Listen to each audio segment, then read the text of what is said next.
Comigo, o Evangelho de Jesus, segundo escreveu o evangelista Lucas, segundo São Lucas, capítulo de número 22, a partir do versículo 39 até o 46, quero fazer leitura com você, Evangelho de Jesus Cristo, segundo Lucas, capítulo 22, versículos do 39 ao versículo de número 46.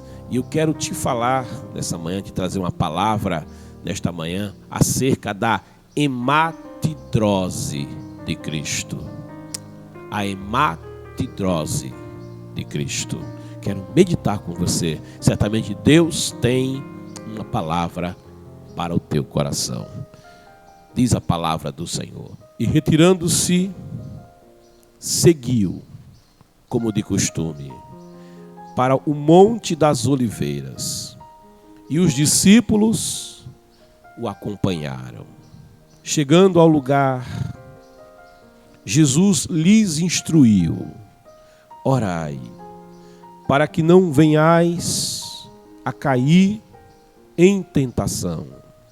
Então ele se afastou deles, à distância de um tiro de pedra, ajoelhou-se e começou a orar: Pai, se queres, afasta de mim este cálice. Entretanto, não seja feita a minha vontade, mas o que tu desejas. Foi então que apareceu-lhe um anjo do céu que o encorajava. E em seguida, em grande agonia, orava ainda mais intensamente. E aconteceu que seu suor se transformou em gotas de sangue caindo sobre a terra. Assim que se levantou da oração e voltou à presença dos discípulos, os encontrou adormecidos, exaustos de tristeza, e exortou-lhes: por que estáis dormindo? Levantai-vos e orai, para que não venhais a cair em tentação. Ora comigo, papai. A tua palavra, Senhor, transforma. A tua palavra liberta. A tua palavra instrui. A tua palavra alimenta. A tua palavra gera vida. Eu te peço, Senhor, envia agora a tua palavra. Abre-me a porta da palavra. Me concede o poder da mensagem, Senhor. Fala conosco. Fala o teu falar. Oh, Pai, que essa palavra percorra os corações e ela produza e ela gere para a tua glória e para o teu louvor. Em nome de Jesus. Meus queridos, meus amados, o Senhor Jesus, Ele está vivenciando a sua última madrugada na terra. Eu não sei se você já viveu uma situação limite. Eu não sei se você já vivenciou um momento na sua vida em que você sente, percebe que aquela situação pela qual você está passando, ela é uma situação extrema. Ela é aquele lugar que o salmista diz: é o vale escuro, é o vale tenebroso, é o vale da sombra da morte. Eu não sei se você já sentiu, quem sabe no leito de enfermidade, a experiência de se colocar e perceber e dizer: parece que dessa eu não passo. Parece que dessa noite eu não vou passar. Parece que eu não verei outro dia. E você se coloca diante do Senhor. E você se coloca diante de Deus e diz: Senhor, tem misericórdia de mim. Senhor, me contempla nesta hora, porque eu sinto que as minhas forças estão a desfalecer, porque eu sinto, Senhor, que eu não vou passar dessa noite, mas os meus olhos se voltam para Ti. É quando você olha para você mesmo e não vê recursos. É quando você olha para você mesmo e não vê meios, e não vê saídas, mas você volta os olhos para o céu e diz: Senhor, me socorre. E você se volta para o Senhor. Mas essa oração não é aquela oração costumeira. Essa oração não é aquela oração que você faz normalmente. Essa oração, ela é aquela oração que você faz lá no vale. É aquela oração que você faz lá no lugar tenebroso. É aquela oração que você faz passando no vale escarpado, à sombra da morte. Quando você percebe que está sendo assolado. Quando você percebe que trevas se aproximam. Quando você percebe que eu estou num lugar de perigo. Aí você diz, você se lembra e você diz: eu não estou só.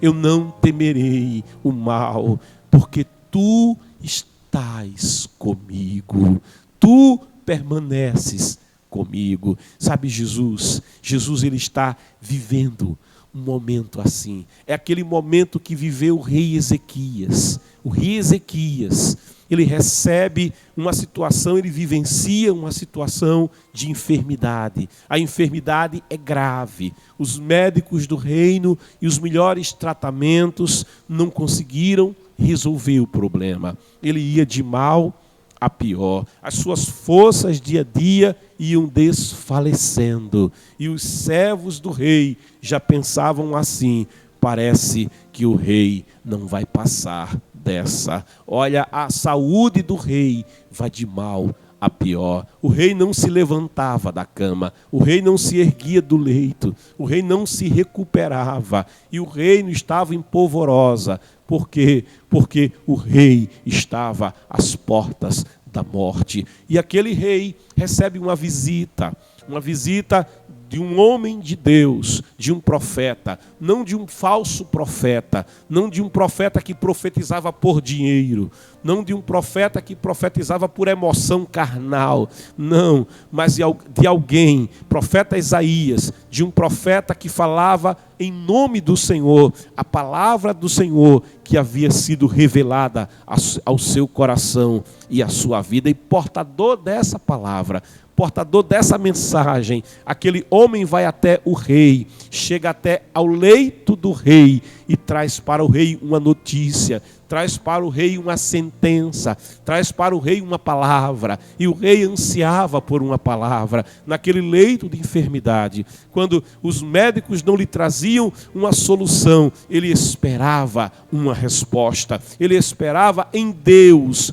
uma resposta para o seu problema. Mas quando o profeta chega ali no leito do rei, o profeta diz para ele: rei, coloca em ordem a tua casa. Rei, chama o tabelião, faz o teu testamento. Estabelece, rei, quem vai ficar com as tuas herdades. Define, rei, quem vai sentar no teu trono, quem vai ser o teu sucessor depois de ti. Deixa as coisas do reino em ordem.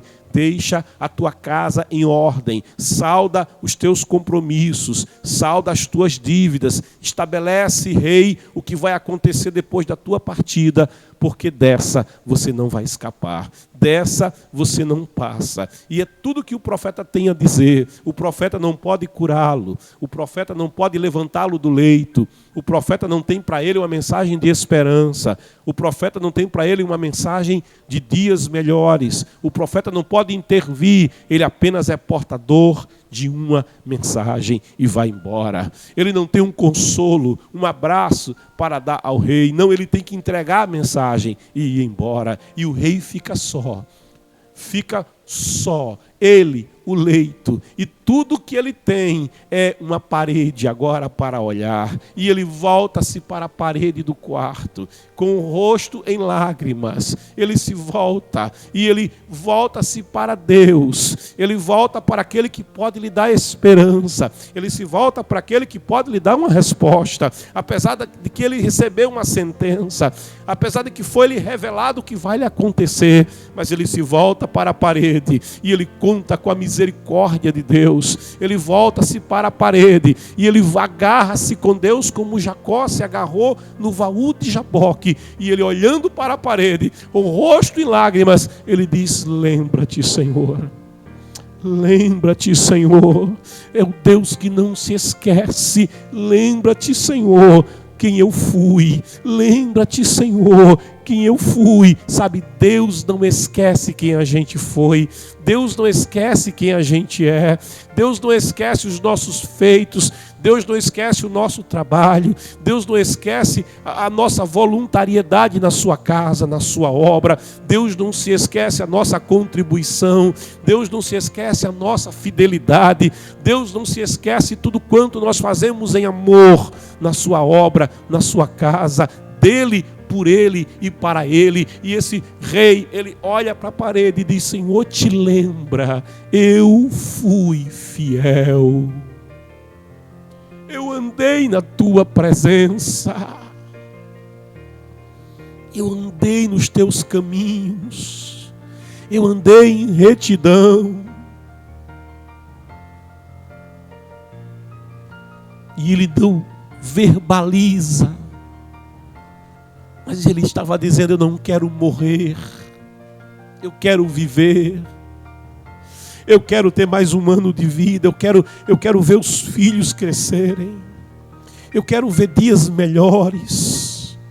Ele se coloca diante de Deus. E sabe, ele toca o coração de Deus. Ele toca o coração de Deus. A sua fidelidade move o coração de Deus. Os seus feitos chegam em memória diante de Deus. Deus contempla o seu clamor, Deus contempla a sua angústia, Deus contempla, a oração dele é curtinha, mas é o derramar da sua alma, é tudo o que ele tem a dizer. Senhor, eu não mereço nada, mas te lembra uma coisa: eu fui fiel, eu dependo do Senhor. O médico não pode me curar, os médicos do reino não podem fazer nada por mim, os melhores tratamentos não vão resolver o meu problema. Mas ele se coloca diante do Senhor, daquele que pode resolver, daquele que pode fazer. Ele está dizendo: ainda que eu ande pelo vale da sombra da morte, ele sabe, eu estou no vale da sombra da morte, mas ele está dizendo assim: eu não temerei o mal, porque tu estás comigo, tu és a minha esperança. Te lembra, Senhor. E quando Deus escuta essa oração, sabe, o profeta não saiu do palácio, o profeta ainda não deixou a cidade, o profeta ainda não deixou aquela região, e o profeta escuta a voz de Deus dizendo: volta, volta, volta, dá meia volta. Sabe, o Deus que faz voltar, o Deus que recupera o que a locusta comeu, o Deus que restaura o que o gafanhoto devorou, o que a ferrugem enferrujou, é o Deus que está dizendo ao profeta: volta, torna, é o Deus que está dizendo: eu sou Deus que muda decretos, eu sou Deus que muda decretos, eu sou Deus que escuta a oração do aflito, eu sou Deus que escuta a situação do necessitado, eu sou Deus que me compadeço. Volta. E o profeta volta, e ele tem uma mensagem agora para o rei. É a mensagem em resposta daquela oração feita no vale, daquela oração feita no leito de enfermidade, daquela oração feita naquela madrugada, quando alguém diz: eu não passo dessa noite, eu não passo dessa, mas o Senhor, ele é socorro bem presente na angústia. O Senhor é aquele que escuta o clamor do aflito, é aquele que escuta o clamor do necessitado, é o Deus que ainda interpreta interpreta as nossas lágrimas, é o Deus que ainda interpreta a aflição do nosso coração, é o Deus que nos dá a resposta, e há uma resposta de Deus para o rei: rei, viverás mais 15 anos, você não vai morrer, mas você vai viver. O Senhor está acrescentando 15 anos na tua vida, 15 anos para você ter paz, 15 anos para você ter alegria, 15 anos para você ter felicidade, porque Ele é o Deus que escuta a oração do aflito. Sabe, é um Deus que socorre, é um Deus que responde. Mas aqui nesse texto, aqui em Lucas, no capítulo 22, a partir do versículo 39, eu quero te trazer um outro contexto. Eu quero te trazer um outro aspecto de uma noite de crise, de uma madrugada de aflição. Eu quero te trazer um outro contexto, ao outro polo desta situação. E não é uma situação vivida por um homem comum, não é uma situação vivida por um ser humano comum, não, mas é o próprio Deus em forma de carne. É aquele que deixou a sua glória, é aquele que se esvaziou-se completamente de todo o seu poder, é aquele que deixou a presença do Pai, é aquele que tomou a forma de servo, é o infinito que coube no finito, no embrião, que nasceu em carne, é aquele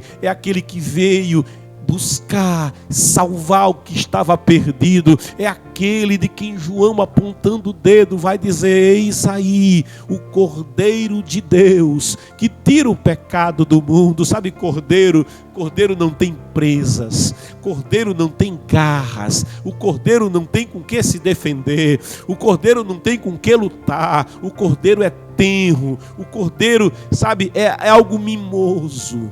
Eis aí o Cordeiro de Deus. E esse cordeiro não é o cordeiro do homem, não é o cordeiro do pecador, porque o cordeiro do pecador, o pecador levava o cordeirinho para sacrificar no templo. Abraão pegava um cordeirinho e oferecia em sacrifício. Quando Isaac é poupado lá em Gênesis 22, na terra de Moriá, é um cordeiro que aparece preso, é um cordeiro que está preso nos arbustos, e aquele cordeirinho Abraão vai oferecer em sacrifício. Aquele era o cordeirinho de Abraão, aquele era o cordeirinho de Isaac, aquele cordeiro que foi sacrificado, que foi imolado em lugar de Isaac. Ele não protestou, aquele cordeiro, ele não lutou, ele não tinha consciência do que ia lhe acontecer. Não, aquele cordeirinho não entendia o que acontecia à sua volta. Aquele cordeirinho era o cordeirinho do homem. Aquele cordeirinho era o cordeirinho de Isaac. Aquele cordeirinho é o cordeirinho do pecador. É um animal irracional. Ele não abarca,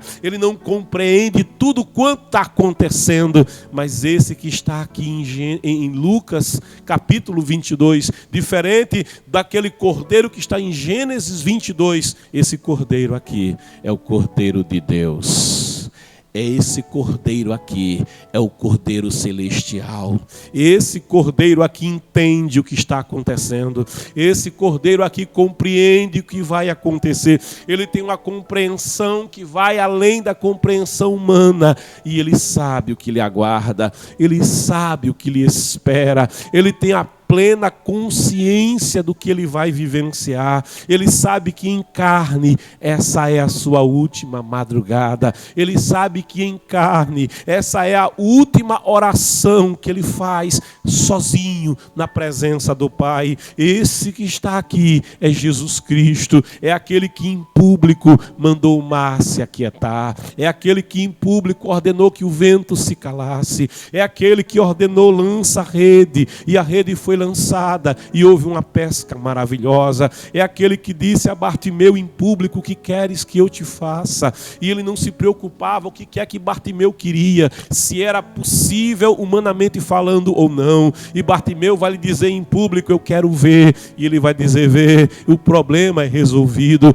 Esse que está aqui é aquele que em público vai chegar diante de Zaqueu, o homem que era execrado pela sociedade, e não vai se importar com o que ele vai fazer em público. Vai olhar para Bartimeu e vai dizer: desce depressa. hoje, Zaqueu, me convém pousar na tua casa. É aquele que em público vai declarar quando as pessoas o criticam por comer na casa do publicano, o grande pecador de Jericó, e ele vai dizer: hoje entrou salvação nesta casa, porque este também é filho de Abraão. Ele é aquele que vai dizer em público à mulher Ciro-fenícia: vai, seja feito como tu tens pedido. Ele é aquele que em público a mulher do fluxo de sangue vai dizer: basta eu me aproximar dele, eu nem preciso falar com ele, mas basta eu tocar a orla do manto dele e todo o problema é solucionado. Todo problema é resolvido. Ele é aquele que diante do mar bravio não demonstra, intensidade. Ele é aquele que diante das crises não demonstra desequilíbrio. Não, ele é plenamente equilibrado. A mulher do fluxo de sangue se aproxima dele enquanto ele caminha com Jairo em direção à casa de Jairo, ao leito da filha, aonde jaz a menina, às portas da morte, e ele não vai preocupado, ele vai tranquilo. É Jairo quem está preocupado, é Jairo quem está desesperado, é Jairo quem está em lágrimas. Ele vai muito tranquilo à casa de Jairo, e quando a mulher do fluxo de sangue o surpreende, roça os dedos na orla do manto, sem falar com ele, sem pedir permissão. Ela tinha uma fé. 12 anos de opressão vai sair agora. 12 anos de opressão vão terminar na minha vida, e eu viverei uma vida nova, e eu viverei uma vida saudável, e eu terei uma vida de paz, e eu terei uma vida de alegria. E ela toca-lhe, mas quando ela toca, ele para. E ao parar, apesar de Jairo estar desesperado, apesar da filha de Jairo estar às portas da morte, ele para, olha em volta e ele procura: quem foi? Quem me tocou? Eu quero saber quem foi que me tocou. Todo mundo estava tocando nele, mas ele pergunta: quem me tocou? Você imagine como é que Jairo estava nessa hora. Senhor, a minha filha vai morrer, vamos embora logo. Está todo mundo te tocando mesmo, vamos embora. Senhor, é a minha filha que vai morrer. Tocar não vai tirar pedaço. Mas ele está perguntando: quem foi que me tocou? Quem foi que me tocou? Senhor, todo mundo te toca. Não, alguém me tocou de uma maneira diferente. Alguém me tocou, de mim saiu virtude. Sabe, o desespero de Jairo é que a filha ia morrer, e ele está perguntando parado: quem foi que me tocou? É aquele que quando alguém diz para Jairo, Jairo não incomoda mais o mestre. Deixa o mestre aí procurando quem tocou ele, porque a tua filha, Jairo, morreu. A menina desfaleceu, ela já não está mais viva. E Jairo vai desfalecendo, mas ele é aquele que não perde o equilíbrio. Enquanto Jairo perde o equilíbrio, ele ampara Jairo e diz: não temas, crê somente, não temas, aleluia, não temas. Ele está dizendo assim: a crise pode apertar aqui embaixo, a tempestade pode se levantar aqui embaixo, o aperto pode vir aqui embaixo, mas lá no céu não há abalo, lá no céu não há crise, lá no céu não tem aperto, lá no céu não tem desequilíbrio emocional,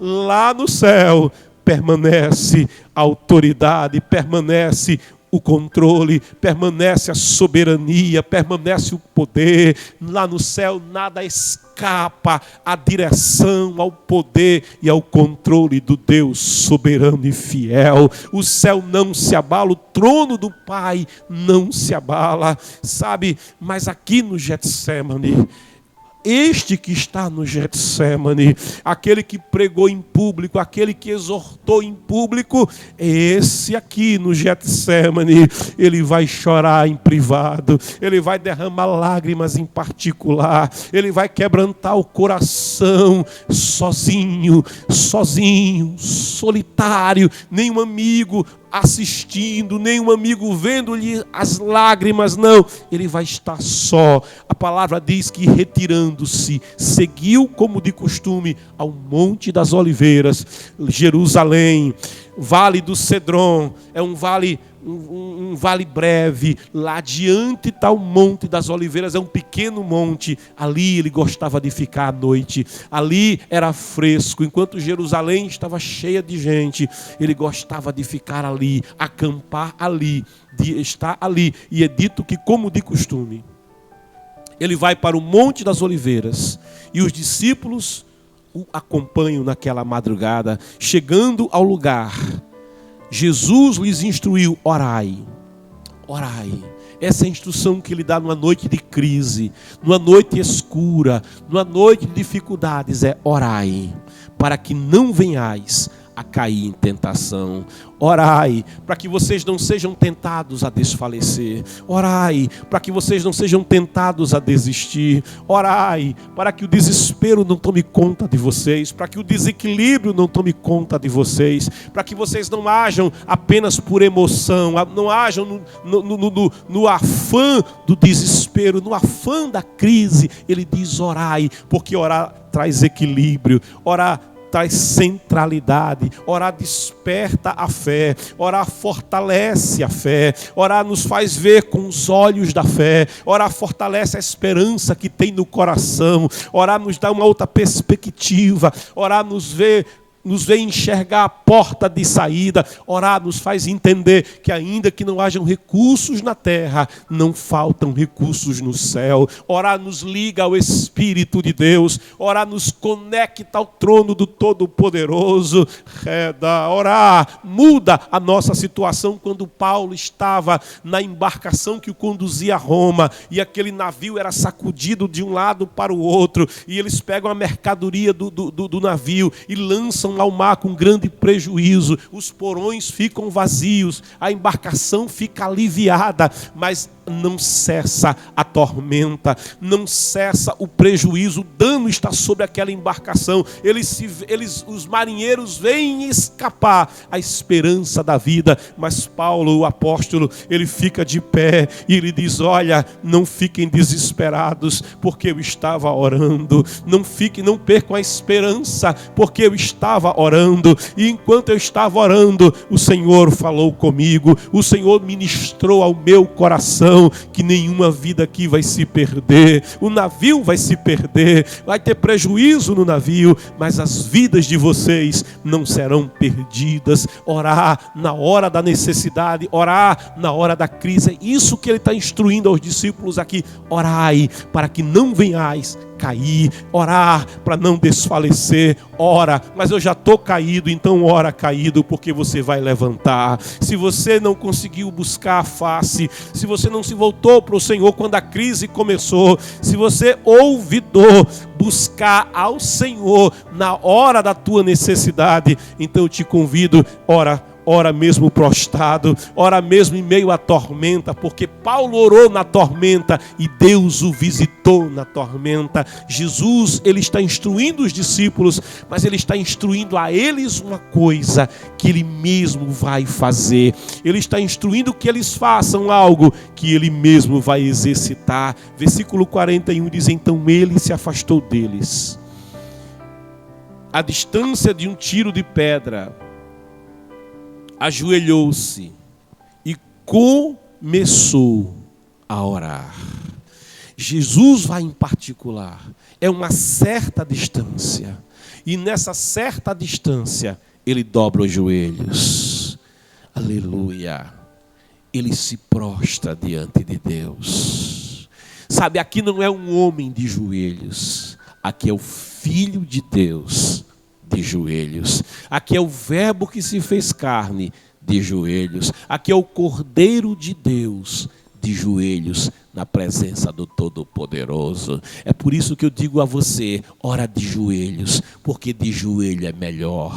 Ora de joelhos, porque de joelhos você vai mais perto do coração de Deus. Ora de joelhos, porque de joelhos você derrama a sua alma na presença do Senhor. Ora de joelhos, porque você lança todo o peso que está aqui, toda a pressão que está aqui, você lança nos pés do Todo-Poderoso, você larga de você toda a carga. Quando você dobra joelhos, você está tirando todo o peso na hora da crise, está se refugiando na presença do Senhor. É de joelhos que Elias vai orar lá no Carmelo. Quando não chovia 3 anos e meio, ele se prostra. O texto diz que ele se fecha dentro dele, ele coloca o rosto entre os joelhos. Estava tudo seco, estava tudo crestado em volta, havia uma crise nacional, o pasto estava seco, os animais passavam fome, as pessoas tinham sede,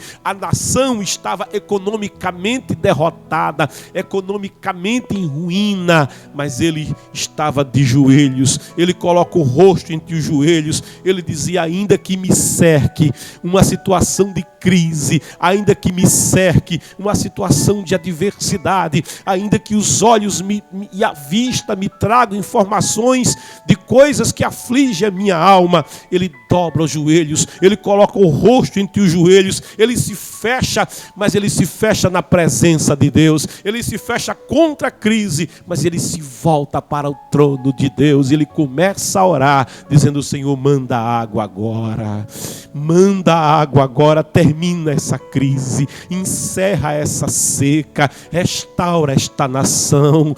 E quando ele diz ao moço: vai lá, sobe mais alto, vê do lado do mar se vem alguma coisa, se alguma coisa acontece. O moço sobe, vai, diz: não está acontecendo nada.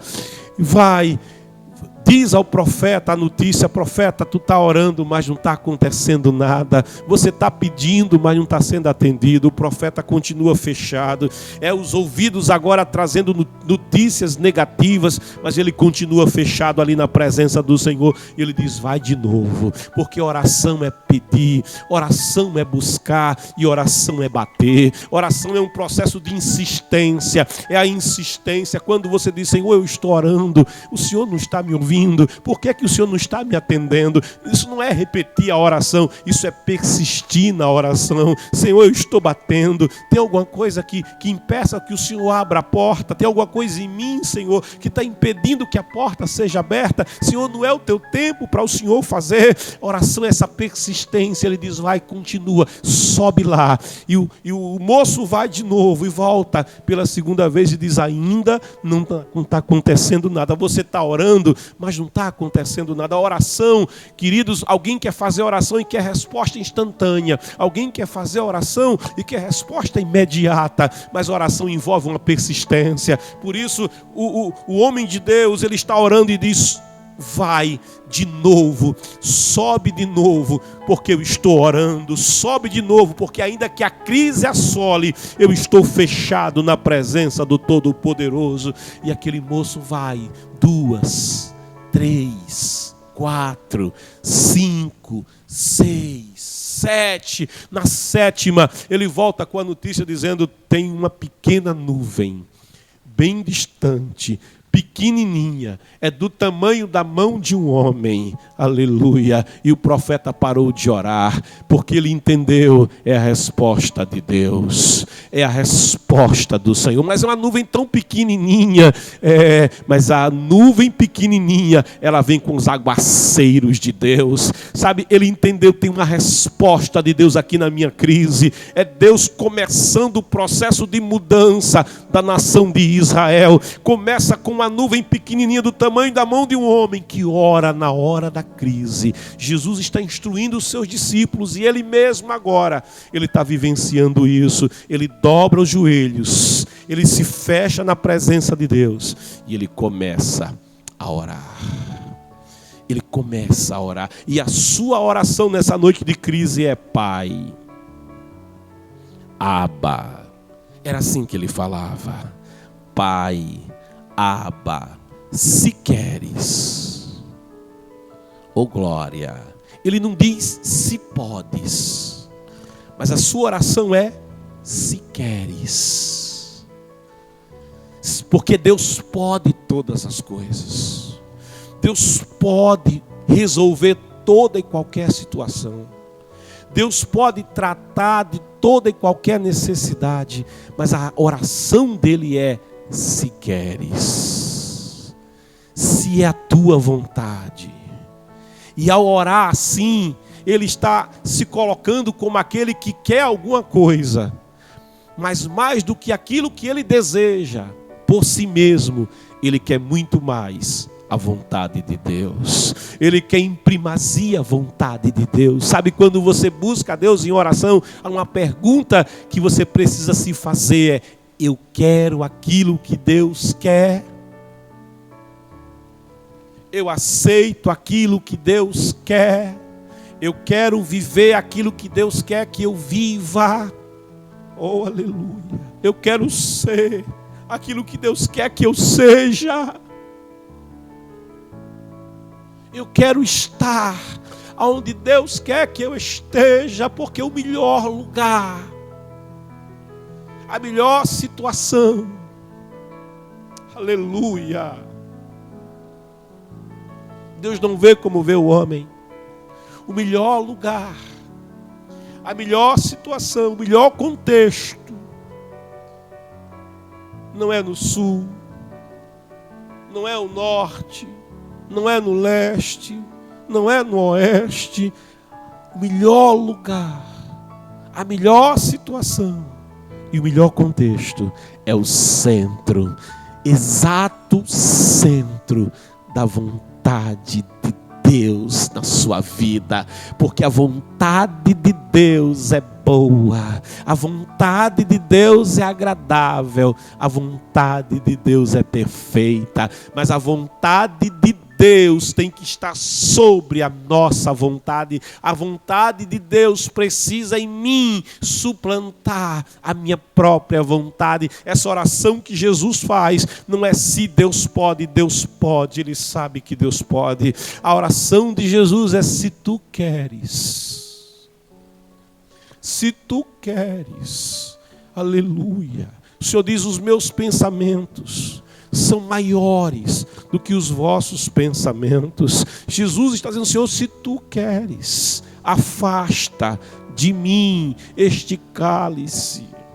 Se for a tua vontade, é a vontade de Jesus, mas Ele quer saber se for a tua, porque a minha vontade está submetida à tua. Se queres, afasta de mim esse cálice, entretanto não seja feita a minha vontade, mas o que tu desejas. Aleluia.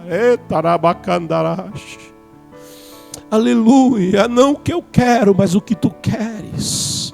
Eu quero, mas eu submeto o meu querer ao teu querer. Eu coloco os meus sonhos nas tuas mãos, para que os meus sonhos sejam os teus sonhos, e os teus sonhos sejam os meus sonhos. Eu coloco a minha vida nas tuas mãos, para que a minha vida seja a tua vida, e a tua vida seja a minha vida. Eu coloco o meu futuro nas tuas mãos, para que o meu futuro seja o teu futuro, e o teu futuro seja o meu futuro. Eu coloco a minha vida em tuas mãos, para que o meu presente seja o teu presente, e o teu presente seja o meu dia hoje. Ele se submete ao Senhor. É assim que o Filho de Deus ora ao Deus Pai, se coloca na presença do Senhor. E quando ele está nessa angústia, porque ele sabe o que ele vai viver, ele não é o rei Ezequias que vai ter uma resposta,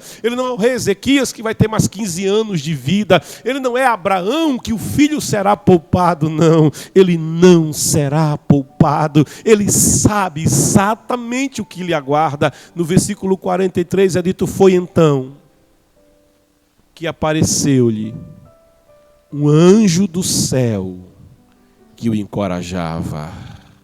E esse encorajamento do anjo não é dizendo assim: vai para mais 15 anos de vida. Esse anjo que o encoraja não é dizendo: o teu filho vai ser poupado e milhares descenderão de ti. Não. Esse anjo que está ali não é aquele que está dizendo: olha, vai porque o teu servo vai viver, não vai morrer.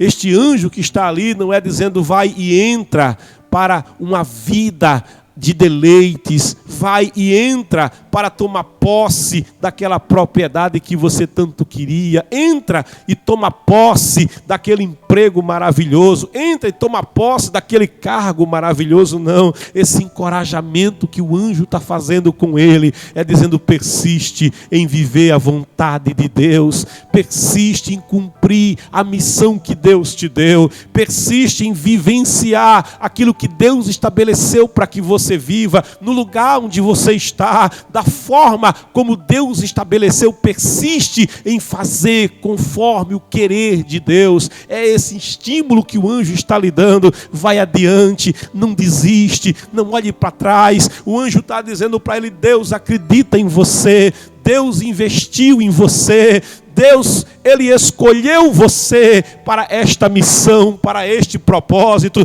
Deus te chamou para esta grande obra. Não desiste, vai em frente, mas tem espinhos, enfrenta os espinhos, mas tem apertos, tem decepções, enfrenta os apertos, enfrenta as decepções, não olha para trás, vai adiante. Quem lança a mão no arado não pode olhar para trás, não.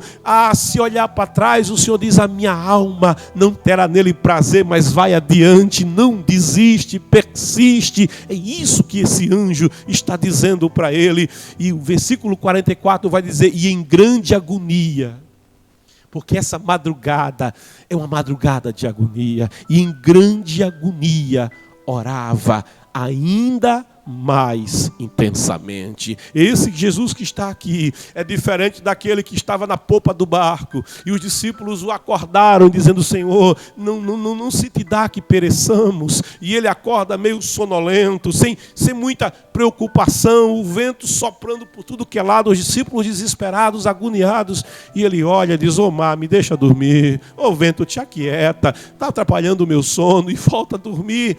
Não é esse que está aqui. Ele está em grande agonia. Esta noite, esta madrugada é diferente. Ele está mais intensamente orando e em agonia. E o texto diz que nesta agonia, nesta situação em que ele estava, na expectativa de tudo quanto ia vivenciar e sofrer, é dito e aconteceu que o seu suor se transformou em gotas de sangue caindo sobre a terra. Jesus começa a verter o sangue. A gente pensa, ele derramou sangue na cruz. Não, ele começou a verter o sangue lá no Getsemane. Ele não verteu a primeira gota de sangue quando ele foi esbofeteado pelo servo do sumo sacerdote. Não, ele não verteu a primeira gota de sangue quando lhe cobriram o rosto com um pano, com um capuz escuro, e começaram a esmurrá-lo, escarnecendo dele, dizendo: diz quem foi que te deu o murro no teu olho, diz quem foi que te profetiza, diz o nome de quem está te esmurrando agora. Não foi aí que ele verteu a primeira gota de sangue. Não foi quando o chicote romano abriu-lhe os músculos da pele, dilacerou-lhe as costas, dilacerou-lhe o trapézio, os glúteos, dilacerou-lhe a panturrilha, as coxas, e o sangue escorria e ele estava nu. Não foi ali que ele verteu a sua primeira gota de sangue. Não foi quando os cravos lhe transpassaram as mãos e os pés. Não foi quando a lança transpassou-lhe o lado, a coroa de espinhos foi-lhe colocada. Não foi ali, foi lá no Getsemane, foi lá naquela noite de agonia, quando os seus vasos capilares, que vertiam suor naquela madrugada, porque ele estava em agonia, e o suor fala de agonia, suor fala de uma situação de quando a gente sua, a gente está faltando refrigério. Quando tem suor, nós temos desejo de água. Quando a gente começa a suar, a temperatura se eleva e o corpo, para se proteger, ele começa a buscar uma refrigeração natural, e nós queremos uma porta aberta, uma brisa que passe, um pouco de água, dar uma paradinha, porque suor fala de agonia, e ele estava em agonia, mas a sua agonia era diferente, era tão profunda que os microvasos da sua pele começaram a romper, e rompendo se mistura com o suor, e o suor agora é vertido pelo seu corpo, é vertido pela sua testa, começa a ser vertido e é em sangue e começa a cair sobre a terra, sabe? E interessante é que aquela terra era amaldiçoada, aquela terra era maldita desde a queda lá no Éden, que por conta do pecado, por conta da maldição, a terra estava amaldiçoada, o homem estava sem a bênção de Deus, separado de Deus, vivendo escravo do pecado, sem esperança e sem vida. O homem que vivia agora uma vida de pecado, Deus ama o pecador, mas o pecado faz separação entre o homem e Deus. E esta terra na qual o homem vivia, na qual o homem pisava, ela recebe as primeiras gotas de sangue do Cordeiro de Deus naquela noite de agonia. Jesus estava aqui quebrando a maldição que estava sobre a terra. Jesus estava aqui quebrando a maldição do pecado. Se você vier comigo para o livro do Gênesis, no capítulo aqui de número 3, eu quero que você venha comigo a palavra, se você pode, aí na sua casa. Gênesis, no capítulo 3, versículos 18, 19, diz assim: a terra produzirá espinhos e ervas daninhas, e tu terás de comer das plantas do campo. A terra que antes produzia bons frutos, agora está produzindo cardos, produzindo espinhos. A terra também é afetada pelo pecado. O versículo 19 diz: com o suor do teu rosto comerás o teu pão, até que voltes ao solo, pois da terra fostes formado, porque tu és pó, e ao pó da terra retornarás. Olha a situação aqui do homem. A primeira vez que suor surge na Bíblia é aqui, no contexto do homem caído, no contexto do homem com a imago Dei, com a imagem de Deus nele danificada. É aqui que surge a figura do suor, com o suor do teu rosto. O homem nunca precisou suar para ter o provimento da sua vida. O homem até então nunca precisou suar, nunca precisou perder o refrigério ou sair da condição de refrigério para obter o sustento da sua vida. Mas por causa do pecado, a terra foi amaldiçoada. Por causa do pecado, a terra foi mudada, a terra foi impactada. A criação, diz Paulo, chora, geme com dores de parto. A criação também é impactada por conta do pecado presente no homem e na sociedade. E aqui a figura do suor, o homem que agora com suor, agora com esforço, vai ter que trabalhar a terra, vai ter que lavrar a terra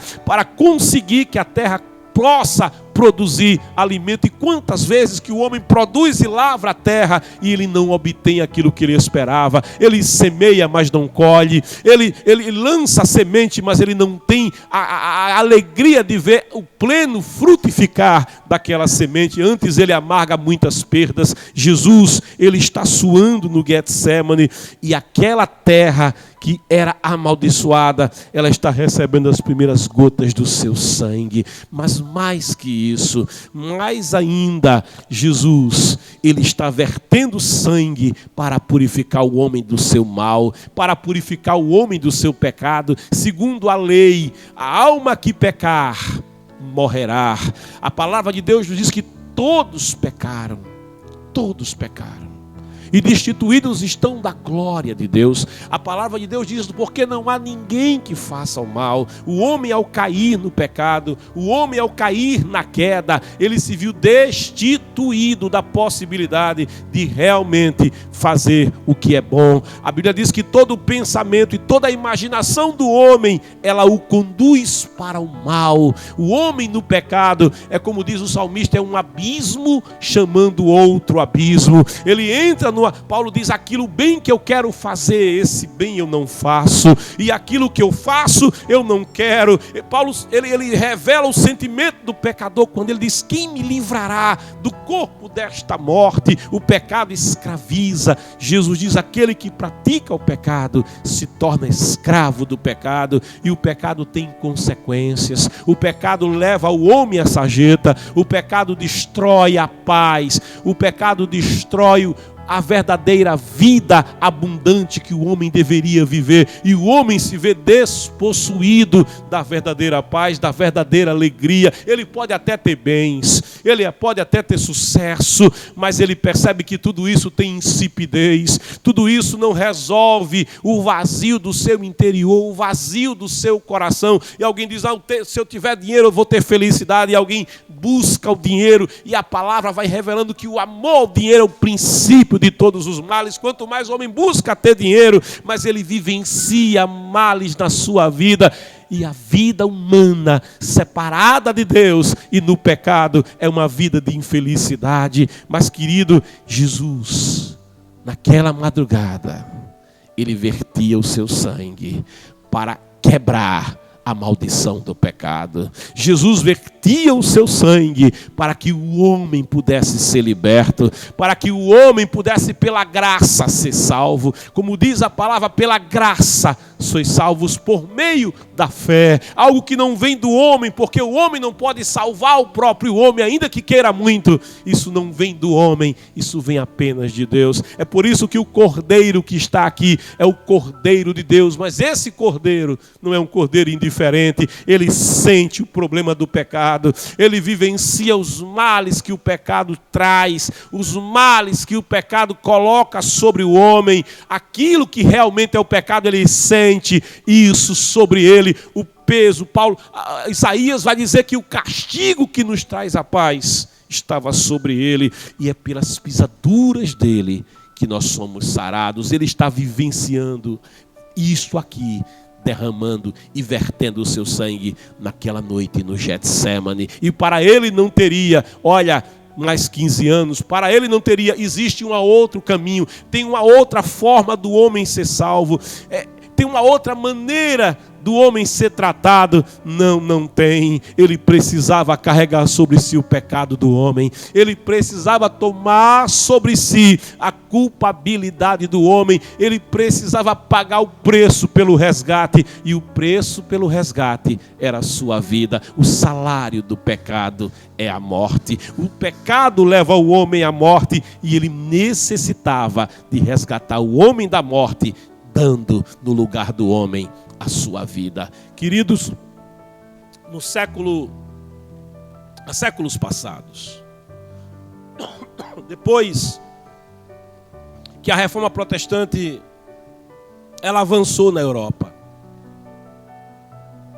depois que a reforma protestante avançou na França, o rei Carlos IX, quando ele viu que em Paris muitas pessoas se convertiam, que a mensagem salvífica alcançava muitas vidas, quando muitas famílias na França e em Paris principalmente iam conhecendo Jesus, e conhecereis a verdade, e a verdade vai libertar.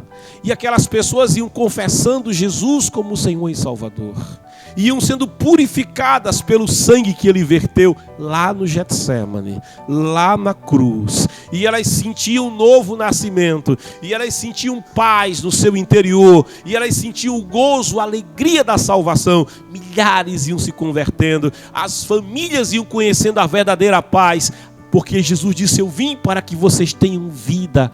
Mas não é qualquer vida, é vida em abundância. Uma grande quantidade de pessoas se convertiam, e o rei Carlos IX, incomodado com aquilo, e em defesa da visão do romanismo, ele lança um decreto para que no dia de São Bartolomeu todos os protestantes fossem mortos indiscriminadamente. Qualquer francês poderia tomar da lança, tomar da espada, da pedra, de um pedaço de pau, o que quisesse, e matar o protestante que encontrasse pela frente. Ele baixa esse decreto e, de fato, no dia de São Bartolomeu, o sangue vai correr nas ruas de Paris. As pessoas e os soldados vão de encontro àqueles que professavam Jesus Cristo, professavam a fé, segundo a palavra de Deus, segundo a graça de Deus. Pela graça sois salvos, por meio da fé. Algo que não vem do homem, que não vem da religião do homem, algo que vem tão somente de Deus. Eles se levantam contra aqueles que eram da fé e matam mulheres, matam crianças, matam bebê de colo, matam anciãos, e o sangue vai correr nas ruas da França como água da chuva, e de fato as ruas da França vão ficar avermelhadas com o sangue daqueles milhares que foram chacinados naquele dia de São Bartolomeu. Isso está na história, sabe? O rei Carlos decreta isso, mas o tempo vai passar, um ano vai se passar, e a sua consciência não lhe deixa em paz, porque aquele sangue que foi lavado no dia seguinte, as ruas foram lavadas, o sangue foi escondido, mas a verdade é que o sangue vertido, ele não desaparece. Você pode lavar o tecido, você pode lavar o couro, você pode lavar o carpete, pode colocar o produto de limpeza que quiser, o sangue permanece lá. É só lançar a luz ultravermelha e estará lá ultravioleta, e o sangue vai ser revelado. A mancha permanece lá, a mancha não é removida, e ela também não é removida da consciência do que assassina, ela não é removida da consciência daquele que tira a vida, porque lá no seu coração está dizendo: matar é errado, é Deus quem dá a vida, e só Deus pode decretar o fim da vida. Aquele rei, a sua consciência não lhe deixa em paz. 2 anos depois, o rei Carlos IX está no leito de morte.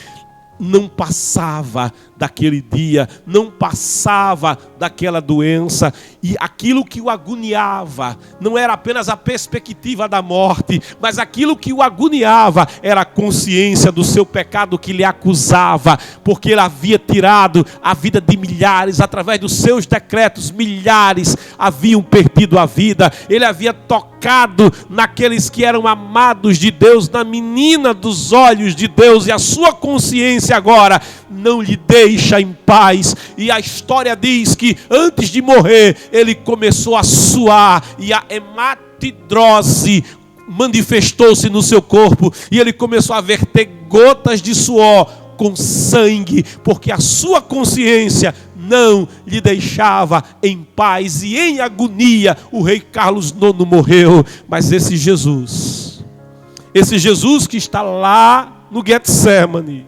ele não está em agonia porque mandou matar. Ele não está em agonia porque tem a consciência pesada.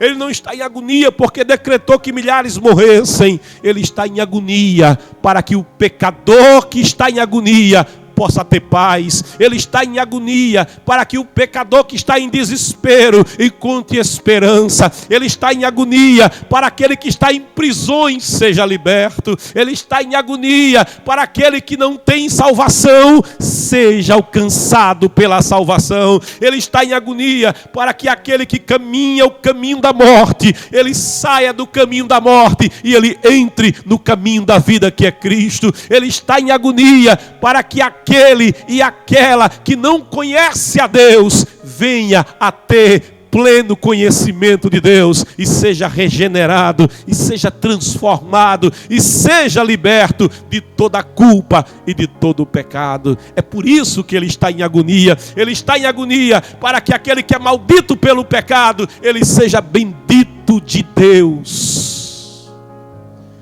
Na carta de Paulo aos Gálatas, eu quero ler com você, no capítulo 3, versículo 10, se você pode, me acompanhe na palavra. Gálatas 3:10 diz: pois todos os que são das obras da lei estão debaixo de maldição. Porquanto está escrito: maldito todo aquele que não persiste em praticar todos os mandamentos escritos no livro da lei. Ao homem é impossível ser perfeito por si mesmo. Ao homem é impossível cumprir com a lei e ser salvo. Ao homem é impossível. Por isso, quem é culpado de uma vírgula da lei é culpado de toda a lei. O salário do pecado é a morte. Não existe pecado venial. Não existe pecado leve, pecado grave. O salário do pecado é a morte. Aleluia. Mentir leva à morte. Prostituir leva à morte. Matar, assassinar, roubar leva igualmente à morte. E a morte eterna, a separação de Deus. O homem, quando está no pecado, ele está debaixo de uma maldição. Por isso, a palavra de Deus vai dizendo no versículo 11: é portanto evidente que diante de Deus ninguém, olha só, ninguém, não tem intercessor humano, não tem intercessora humana, ninguém. A palavra de Deus diz: é portanto evidente que diante de Deus ninguém, mas ninguém mesmo. Ninguém é capaz de ser justificado pela lei. Pois o justo viverá pela fé. O justo não é justo pelos seus atos de justiça, não. O homem é feito justo não porque consegue plenamente cumprir com os desígnios da lei, não é, ele é imperfeito para cumprir os desígnios da lei, mas pela fé em Cristo Jesus.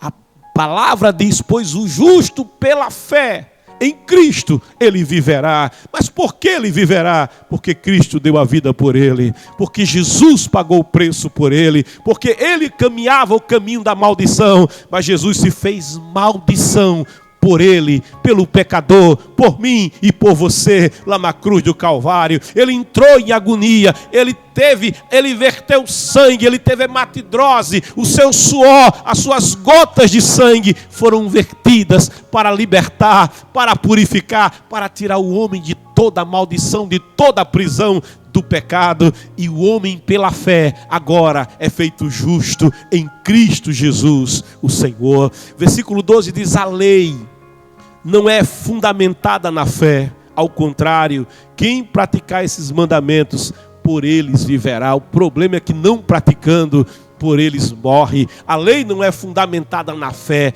mas na legalidade. E legalmente falando, o homem está morto no pecado. Mas a fé, a graça, pela graça sois salvos, diz a palavra, por meio da fé. Aleluia, a fé que faz viver. Isso não vem de vós, dos atos de justiça que vocês podem praticar. Isso vem de Deus. É a graça, é Cristo Jesus, aquele que pagou o preço. É Cristo Jesus, aquele que cumpriu a lei para tirar o homem da maldição. Pois Cristo, diz o versículo 13, pois foi Cristo quem nos redimiu da maldição da lei. Redimido é aquele que não deve nada. Sabe a dívida do Brasil? Eu não sei se um dia eu haverei paga. Sabe a dívida da América do Norte, dos países e nações endividados do mundo? Eu não sei se os verei sem dívida, mas há uma dívida maior que a do Brasil. Há uma dívida maior do que as nações endividadas do mundo inteiro. A dívida do pecado, ela é maior do que todas essas dívidas. Mas a palavra de Deus nos assegura que Jesus Cristo, ele pagou o preço na cruz do Calvário. Ele disse: Pai, está pago. Pai, tetelestai, está pago. O redimido é aquele que não deve mais nada.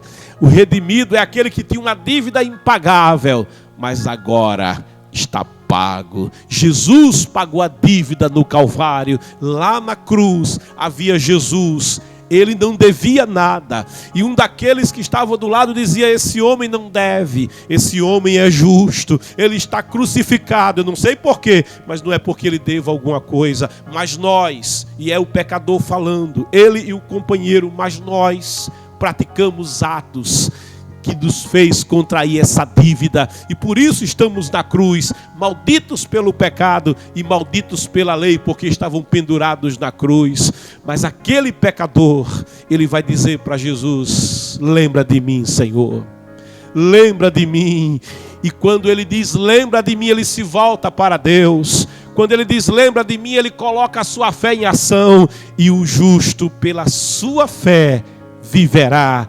Aleluia. E sendo ele pecador, réu de morte, ele recebe vida, ele recebe salvação. A sua dívida, que ele mesmo não podia pagar, é saldada, é paga. E Jesus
ainda não é salvo. Você que ainda não tem a salvação. Você que faz um autoexame, você pode fazer esse autoexame agora. Se faça uma pergunta, eu estou salvo? Faça-se essa pergunta agora. Eu estou salvo? Aleluia. Há uma resposta e você sabe qual é. Salvação é algo que não passa por nós de modo indiferente. O salmista, quando está no pecado, ele vai orar dizendo, Senhor, volta a dar-me a alegria da tua salvação. É impossível você estar salvo e não ter esta alegria. É impossível você estar salvo e não ter esta paz, que excede todo entendimento. É impossível Deus habitar no teu coração, porque ele disse, aquele que me ama faz a minha vontade. E eu e o Pai iremos até ele, e nele faremos morada. E essa presença, esse habitar de Deus em você, não gera em você a alegria da salvação. Por isso eu te faço essa pergunta, você está salvo? Se você não está salvo, eu quero te convidar agora a fazer a entrega da tua vida ao Senhor Jesus. Exatamente como aquele homem fez na cruz. Porque aquilo que Jesus padeceu no Calvário, aquilo que Jesus vivenciou no Getsemane, foi para te salvar. Aleluia. Não foi para te dar uma expectativa de salvação, uma mera esperança de salvação. A palavra de Deus nos diz, pela graça, sois agora salvo, por meio da fé. Isso não vem de vós, é dom de Deus. O desejo de Deus é que você seja salvo agora. É que você seja salvo hoje. Mas por que hoje? Porque amanhã pode ser tarde demais. Para aquele homem ao lado de Jesus, não teria o dia seguinte. Para aquele homem ao lado de Jesus, tanto da esquerda quanto da direita, não haveria uma nova oportunidade. Porque ao homem, ele é pó e ao pó tornará. Diz a palavra, o homem está ordenado morrer uma só vez. E após isso vem o juízo. Querido, por isso o desejo de Deus não é que amanhã você seja salvo. Porque Ele te ama de verdade. Ele quer te salvar agora. Como é que eu faço para ser salvo? Entrega o teu caminho ao Senhor agora. Confia nele. Confessa Jesus como Senhor e Salvador da tua vida. E verdadeiramente serás salvo. Se confessares Jesus, a palavra diz, serás salvo. Escreva no chat, diga, eu entrego a minha vida a Jesus. Nós vamos orar por você. Tome essa decisão, publique essa decisão. Escreva, eu entrego a minha vida a Jesus. Oh, aleluia.